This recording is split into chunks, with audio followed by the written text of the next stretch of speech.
Welcome back. On today's show, Alzheimer's Epidemic, we've been discussing the effect of dementia and Alzheimer's, both on the sufferers and their families. And joining us in the studio today is documentary filmmaker Felicity Mangovan. Welcome, Felicity. Thank you. Hi. Thanks for having me. So happy to have you on the show.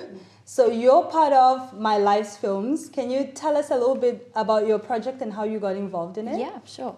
So I'm a documentary filmmaker, and last year I was commissioned to make an 8-part series about the charity MyLifeFilms.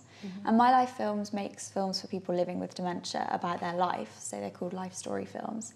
And it's a celebration of the person's life with dementia, because quite often when you get a dementia diagnosis, your whole focus and also your family's focus turns to that. And so the point of sort of MyLifeFilms is to come in and just celebrate that person's life from start to where they are now, and just remember, you know, all the things that they've achieved and where they've got to. Yeah, I'm so glad that you've mentioned that, because we were talking through the break that what we've been discussing sounds so gloomy and so terrifying, and is there any positivity that we can draw out of it? So I love the fact that you focus on celebrating people's lives and focus on what's been positive in that person's life, instead of, you know, looking at the gloomy aspects of the disease. And let's take a look at this clip that will show us a little bit of the work of MyLifeFilms. Derek is a renowned pilot with a passion for everything aeronautical. He has flown hundreds of types of planes and gliders, and has been invited all over the world as a lecturer. Things aren't very easy for them anymore. Derek has dementia. He's finding it increasingly difficult to remember things, like the date, where he's been, or what he's been talking about. Memory's gone. I never know the day. Probably say, what day is it today again to you just after you talked.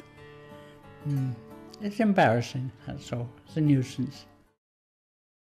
MyLifeFilms gives something to Derek that he can hold on to, a film about his life story. Good morning. Hello, Derek. Very nice to meet you. The team visit people at home or at their care home and start collecting their memories by going through old photograph albums and memorabilia. Derek absolutely comes to life when he is asked about his first memory of being in a plane and serving in the RAF during the war. This is going to be very valuable in the future. You know, if I'm around, I can set the DVD for him to be able to relive his past. Wow, that's lovely. It kind of brings back what you were saying, Kim, about using technology somehow to make this life easy, and you guys are proving how we can do that. And you know, keeping your memories and keeping film and keeping photographs of your memories, putting them together for your family member is such a wonderful idea, because if they ever find themselves in that situation, like we mentioned, where they're kind of lost, that could be like a navigation system through their lives, and they can be able to make sense of their lives. I love that. Yeah. I just want to ask you, why do you think memories are so important? Yeah, well, I think there's a few reasons why they're so important, but ultimately they make us who we are. You know, all of our memories and our experiences in the past make us who we are today. But I also think it's really important for family members to, you know somebody's past experiences, because it just can make you appreciate that person. And yeah, I think it's really important to share those memories and know who you know, even your mother, your father, your grandparents. You don't necessarily talk about your whole life and the experiences that you've had. So I think it is really important for families and the person as well to go through their memories. And Felicia, you deal with vulnerable people and their families. So how do you approach telling their stories in a sensitive way? Yeah. Well, we obviously at the charity we have safeguarding policies, and we follow and we protect the person living with dementia, their family, and also our filmmakers. But ultimately, we're trying to tell a really positive story of that person and give the family something to remember and look back on and see the great achievements and the really happy moments of this person's life. So, you know, we approach each case differently anyway, always talking through the person living with dementia and their family, just to make sure they're happy with the final film and that there's, you know, nothing that they didn't want in it, or certainly things that we've left out that they may have wanted in it. That's great. Felicity, I think you're doing a great job. You won Startup of the Year How did you feel and how did you accomplish that? Well, yeah, we were all really pleased. The charity was set up by a couple, Carolyn and Jörg Roth, 2.5 years ago, and they brought on one filmmaker to start it with them. And, you know, 2.5 years later, they've touched hundreds of people's lives and they've won Startup Charity of the Year, which is amazing, and we were all so pleased. And I think it was a really nice moment for them as well to just realise that their hard work that they'd put in and their sort of dream of it, you know, was recognised. So I'm a confessed geek, like I said. I'm always interested in the nitty-gritty things. And so can you please take us through the process of making the film, like from meeting the person to the end story, which is the film that you produce? Yeah.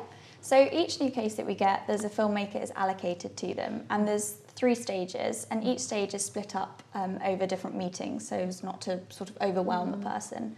And the first stage is just an initial meet and greet, and you get to know the person, and it's important that they feel comfortable around the filmmaker as well. And then the second stage is a really fun stage, so it's going through all the photos, which is also really fun for the family because you get down old trunks and you sort of find loads of different things, and there's photos are sometimes like over 100 years old, and people are trying to identify people in the photo. So that's really fun. And then we scan all the photos. And then stage 3 is the interview. So we either do an interview with the person living with dementia or with their family members or any friends. It's case by case thing, so it can change. And then the film is edited by the filmmaker.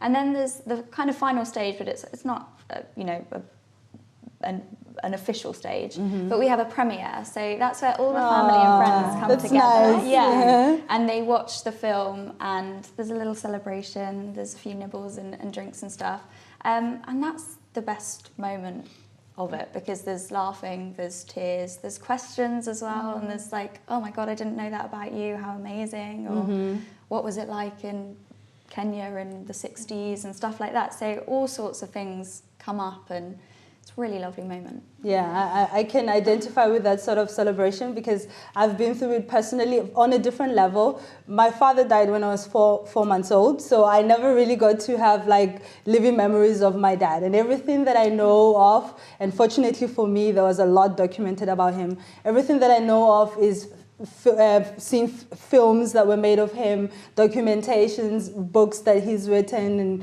and photos of what he's been through. So that kind of puts you in a place where you were not a part of. So I can imagine how gratifying it is for family members to kind of celebrate that with their relatives. And and also one thing that I really like that you brought to us today is that we were very scary with everything that we were seeing and all the news and so on, and to see a positive point, to see something that brings happiness. You see, we are almost at the end of the program, but it's much lighter because we can see a positive side. We can see that people can have good memories, they can enjoy the life they lived, see what they have done, the friends they have made. So it's something very, very positive. And I'm sure those who are watching us and maybe are going through this problem in their families, they can have like, yes, we can do something like that, isn't it? You don't need to focus on the problem. You can focus on so many good things around. It's really good. And so I was going to say, such a wonderful gift to give to someone. That's because people in general, their lives are interesting. You know, finding where people have been and how they reached to where they are now, and to be able to get that into, your own personal film. I think that's such an amazing gift to give someone. That's so wonderful. Yeah, and watching Derek on the clip, he was kind of talking about the difficult moments, but even so, he was still smiling. Yeah. So that I think this project highlights a lot of positivity, and maybe you can't handle all the families in the world. They can't all come to you to make a film for them, but that's an idea that you can do for yourself. And today people they're technology wizards, right? They're very, very good with technology, so you can use that technology to kind of produce your own film for your family. Do something special, celebrate your family member who's going through Alzheimer's or dementia in a positive way, in a nice way. Remember what they've been through, in their lives. And I'm saying all of this, but you're the one with all the experience. So it's true. What advice would you give to them if they're thinking, oh yeah, I want to do this?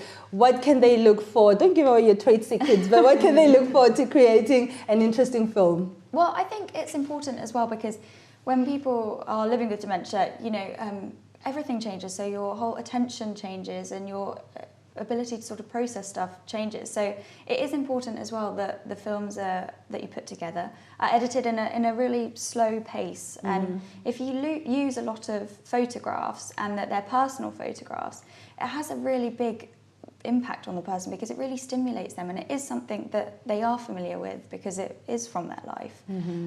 So, you know, use as many photographs as you can of that person and from their life, like personal photos.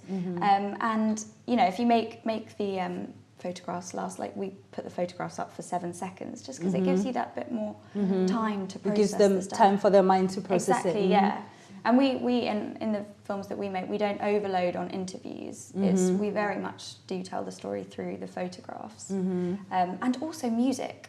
So the music that we use in the films are all music that's personal to the person. So whether it was like music they listened to when they were younger, it's, you know, that's what we use, and that really stimulates people, and it also like calms their mood and improves their mood as well. Oh, thank you so much. I'm now feeling inspired to go make a film about myself and my family members, even though we have nothing, kind of like we're not facing dementia, but yeah, it's just about a celebration of life. You've actually inspired me to kind of put my memories together in a film. I think I'm going to try that project. Like I said, I'm a geek. I'm always curious about things. I always have to try things once, and I'm going to try this. I'm not promising to share, but I'm going to try it.